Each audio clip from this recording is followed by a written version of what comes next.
Bago tayo magsimula, gusto ko munang pasalamatan kayong lahat sa patuloy ninyong pagsuporta. Tunay pong nakakataba ng puso ang inyong walang sawang panunood at pagtangkilik sa ating munting channel. Maraming salamat po. Napanganga si Xiao Zhou sa narinig. Napatingin siya sa kanyang kuya at sabing, "Ano, binili mo to para sa akin, kuya?" "Oo naman," sagot ng bida. "At kung masira man ulit to, bibili pa ulit ako ng bago, para may malilipatan ka agad." Samantala, si Jotong ay manghang-mangha habang naglalakad-lakad sa loob ng bahay. "Grabe, ang laki nito. Pati bawat hakbang natin, rinig na rinig, nag-iitso pa. Ang galing." Habang nakatanaw sa lungsod, napabulong ang ating bida. "Simula ngayon, hindi ko nahahayaang masaktan ka ulit." Maya-maya, naupo na si Jotong sa sofa. "Ayoko na munang kumanta. Nakakapagod." Si Xiao Zhou naman ay napahiga na lang sa mesa. "Hindi ko na kaya, busog na ako." Sa mga oras na iyon, nakatingin pa rin sa lungsod ang ating bida. Maya-maya, may isang taong dumating at lumakad papalapit sa kanya, si Liu Xingran. Huminto ito at nagtanong, "Lumabas ka ba para makalanghap ng hangin?" Tumingin ang ating bida at ngumiti ng bahagya. "Oo, parang ganoon na nga. Kahit nabili ko na ang pinakamagandang kondo sa lungsod, ganun pa rin, marumi pa rin ang hangin." Sa mahinang tono, idinugtong pa niya, "Alam mo, kahit narating ko na tong estado ng buhay ko ngayon, matapos ang lahat ng pinagdaanan ko sa mga nakaraang taon, tanong ko sa sarili ko, dapat ko ba talaga itong ikatuwa?" Nabigla si Liu Xingran sa narinig, pero ngumiti siya at sinabing, "Kahit ano pa man ang iniisip mo, ang importante, nandito ka na. At congrats nga pala, isa ka ng opisyal na hunter. Huwag mo nang masyadong isipin ang mga bagay na yon. Basta, congrats ulit, ganap ka ng hunter." Nahihiyang ngumiti ang ating bida at nagsabi, "Maraming salamat sa lahat, Liu Xingran. At salamat din sa abala, dumayo ka pa para lang batiin ako." "O siya, huwag ka nang sumimangot, heto, may maliit akong regalo para sayo." Namangha ang ating bida. "Ano to?" "Isang kristal, ginawang pendant." Sa nahihiyang tono, sagot ni Liu Xingran, "Oo, gusto ko lang masaklian kahit papaano ang lahat ng ginawa mo. Kaya ibibigay ko na to bilang regalo. Iningatan ko ang kristal na yan sa loob ng maraming taon. Suot ko pa nga ito noong unang beses kung pumasok sa dungeon." Idinugtong pa niya, "Pinapaalala nito sa akin na kahit gaano kahirap ang sitwasyon, maraming tao ang patuloy na nagsusumikap. Kaya ginusto ko ring maging ganun, ang patuloy na umangat." Habang tumitingin sa kalangitan, sinabi niya, "Naniniwala ako na ang kwintas na ito ang magiging lucky charm ko, ang magliligtas sa akin sa kahit anong sitwasyon." Tama rin naman, tugon ng ating bida. Minsan, ang pagkaligtas sa buhay ay nakasalalay din sa tinatawag na sword. Tumingin si Liu Xingran kay Ye Qing at muling nagsalita. "Pero simula nang sabihin mo na mas mabuting patunayan ang sarili sa pamamagitan ng lakas, at ipakita sa kanila ang ugnayan natin, mas naging madali para sa akin ang paniwalaan yun. Naunawaan ko rin, kapag masyado kang umasa sa swerte, sa huli, ikaw rin ang masasaktan." Sa mahinahong tinig, sinabi niya, "Hindi naman sa ganon. Naniniwala lang ako na mas epektibo ang aksyon kaysa sa salita. Kapag may lakas ka, at ipinakita mo yun sa harap nila, mapapatahimik mo sila, kahit wala kang sabihin." Napatingin siya kay Ye Qing at tila napaisip. Muli siyang nagsalita, "Mas tame time ngayon. At oo, iyon ang dahilan kung bakit sobrang gusto kita. Maraming tao ang lumalapit sa akin dahil sa pangalan at kapangyarihan ko. Pero gusto ko, igalang ako dahil sa sarili kong kakayahan. Balang araw, gusto ko ring masabi ng buong tapang, gaya ng mga kuya mo, na kaya ko rin. Kung pera lang ang pag-uusapan, wala naman talagang malaking halaga ang batong yan. Pero Yetching, ikaw ay parang batong yan, hindi nasusukat ng pera. Kahit paupahang bahay lang o mansyon, mamahaling kotse man o simpleng bisikleta, gusto pa rin kita. Walang nagbabago. Ang taong gusto ko ay isang malakas na tagapulot ng basura. Totoo, kapag nagkaroon ka ng pera bigla, makakakain ka ng steak sa halip na kawayan. Pero sa huli, mas gusto ko pa rin ang barbecue at beer sa tabi ng kalsada. Kaya rin ako nag-ipon ng ganito kalaking pera, dahil sa'yo rin. Napatingin si Liu Xingran, halatang naguguluhan. Ha? Anong ibig mong sabihin? Ngumiti ang ating bida at nagpaliwanag. Di ba sabi mo noon, kapag marami akong pera, pwede akong bumuo ng sarili kong hunter group. Habang hawak-hawak ang kristal sa kanyang palad, idinugtong niya.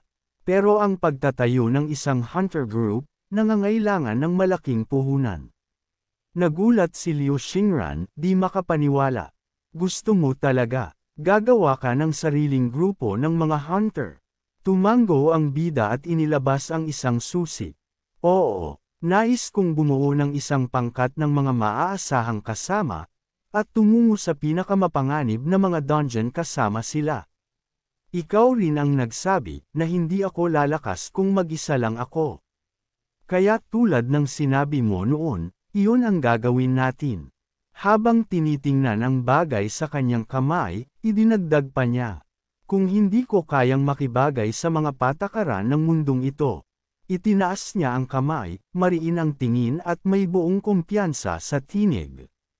Ako mismo ang gagawa ng sarili kong patakaran, para maisakatuparan ang gusto ko. Sa kalaliman ng gabi, kumikislap ang mga ilaw mula sa mga bintana ng mga apartment sa lungsod, tila mga matanggising at nagmamasid sa katahimikan ng gabi. Habang naglalakad ang ating bida, bitbit ang isang supot ng basura papunta sa basurahan, napahinto siya at napaisip. Kahit luxury condo na to, ang pagtatapon ng basura ay napaka-inconvenient. Kailangan pang bumaba ng elevator, maglakad ng mahigit 100 metro, ang layo ng tapunan.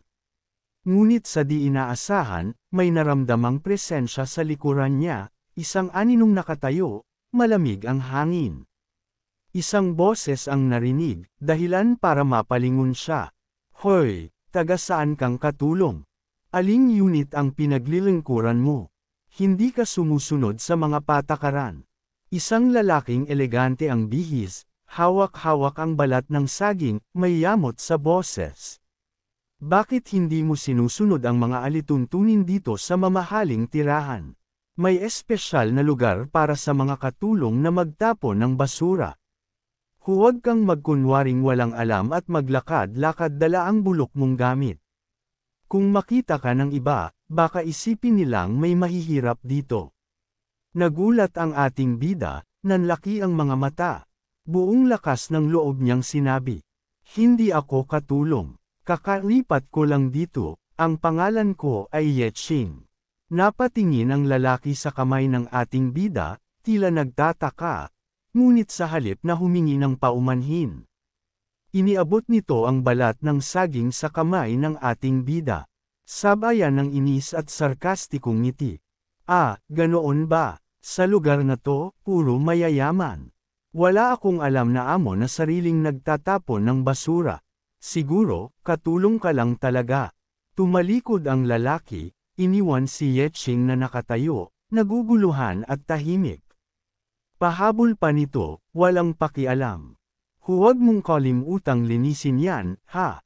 At huwag ka nang magpakita sa akin kahit kailan.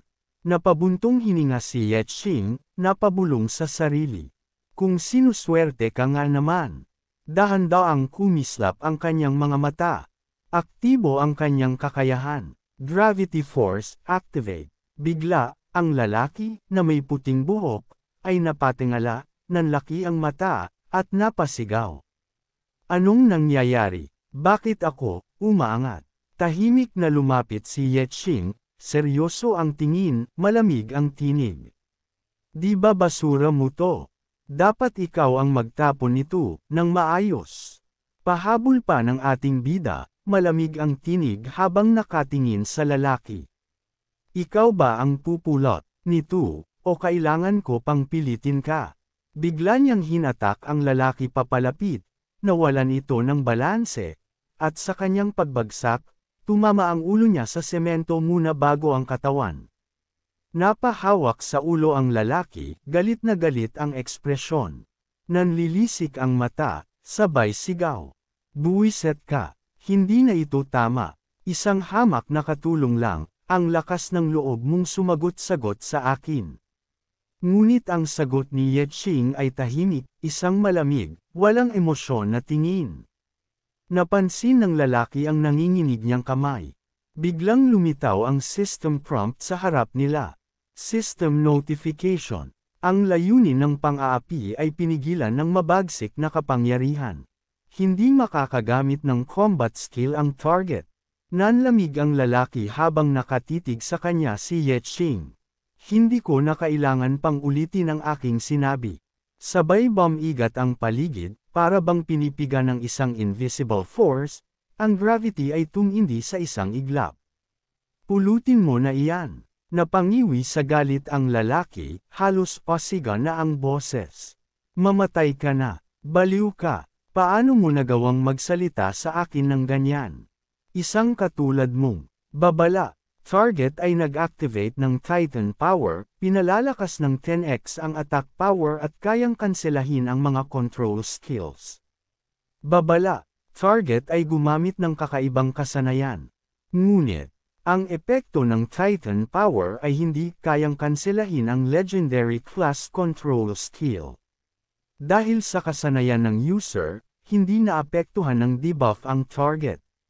Nanlaki ang mga mata ng lalaki, nabalot ng kaba at takot. Anong?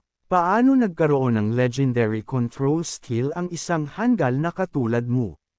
Buwiset ka. Tahimik si Yeching. Ngunit sa likod ng katahimikan ay isang napakalinaw na pahayag.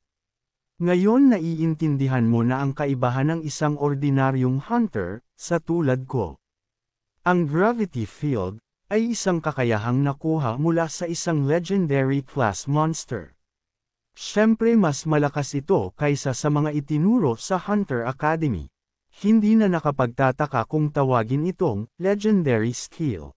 Sa kanyang pagkakabagsak, habol hininga ang lalaki, pilit iniintindi ang lahat. Buwiset, hindi nga siya mukhang malakas, isa ba siyang support type? Hindi ako makapaniwala, inaapi ako ng isang tagapulot ng basura. At sa huli, napaisip siya, pilit nilulunok ang kahihiyan. Inatake niya ako nang hindi ako handa, kaya kung matalo man ako, hindi na rin nakakagulat. Sa muling pagtaas ng tensyon, tumingin ang ating bida sa nakabulagtang lalaki. Matigas ang tono ng kanyang boses. Kung hindi mo pa rin naiintindihan ang sinasabi ko, napulutin mo ang basura mo, wala na akong magagawa pa. Bigla niyang ibinagsak muli ang kanyang gravity skill. Isang malakas na alon ng enerhiya ang bumalot sa paligid, direktang tumama sa target. Ang puwersa ng grabidad ay napakatindi, tila pinipiga ang buong katawan ng lalaki. Napasigaw ito, hindi makagalaw, hindi makahinga. At sa matinding presyon, tila lalabas ang kaluluwa niya sa katawan sa sobrang hirap. Sige, pupulutin ko na. Tama na, parang awa mo na. Itinuro ni Yeching ang basurahan. Walang nagawa ang lalaki kundi lumipad, tulak ng grabidad, patungo sa tambak ng basura, sabay isang malakas na boom ng pagbagsak. Tahimik na pinasok ng ating bida ang kanyang mga kamay sa bulsa. Tumangala siya sa langit na tila walang malasakit sa gulo ng mundo. Kahit saan talaga, ang daming mayayabang. Nagkaroon lang ng konting kapangyarihan, ginagamit na para apihin ang iba. At maliitin ang mga taong sa tingin nila ay nasa ilalim nila.